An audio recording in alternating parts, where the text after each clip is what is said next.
আসসালামু আলাইকুম এভরিওয়ান, নতুন দিনের নতুন আরেকটি ভিডিও নিয়ে চলে আসলাম। প্রথমে হচ্ছে পেঁয়াজ কুচি দিয়েছে, তারপরে হচ্ছে পেঁয়াজ কুচিগুলো ভালো করে ভেজে নিয়ে আমি এখানে পানি দিয়ে দিব।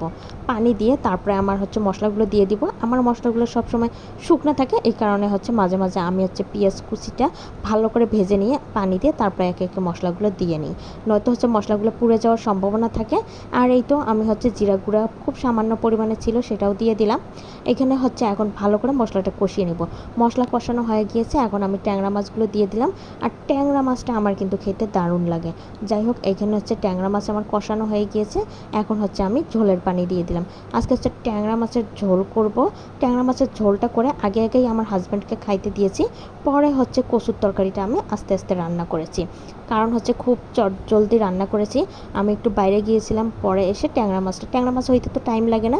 ট্যাংরা মাছটা খুব সুন্দর করে খুব তাড়াতাড়ি রান্না করে গরম গরম ভাত আর ট্যাংরা মাছের ঝোল দিয়ে খাইতে দিয়েছি। এই তো একটু পরে আবার হচ্ছে এই তো কচুর তরকারিটা রান্না করতেছি। আর আমার বাসায় আমার হাজব্যান্ড কচু আর পটল দিয়ে মাছ দিয়ে যে রান্না করি এইটা খুবই পছন্দ করে। দেখা যায় কচুর থেকে আর হচ্ছে পটলটা অনেক বেশি পরিমাণে লাগে। দেখা যায় পটল অনেকগুলো দেওয়া হয়ে যায়, কিন্তু কচুটা হচ্ছে একটু তো থেকেই যায়, এরকম করে মিলে যায় না, কিন্তু পটলটা একদমই মিলে যায়। আগে হচ্ছে কচুটা ভালো করে কষিয়ে নিয়ে সিদ্ধ করে নিই, তারপরে হচ্ছে আমি পটলগুলো দিয়ে দিই। কারণ পটল আগে আগে দিলে তো পটল একদম লাটকা হয়ে যাবে। আর এই তো কচু সিদ্ধ হয়ে যাওয়ার পর আমি পটল দিয়েছি, এখন ভালো করে কষিয়ে নেব। পটল আর কচু ভালো করে কষিয়ে নিয়ে আমি ঝোলের পানি দিয়ে দিলাম। গরমের দিনে এই কচু পটলের পাতলা ঝোলের তরকারি কি পরিমাণ যে মজা লাগে। পরে হচ্ছে আমি এই তো মাছ দিতে আমি ভুলে গিয়েছি, ভাবলাম পরে এই জাটকা মাছগুলো আছে, মাছ দিতে চাইনি।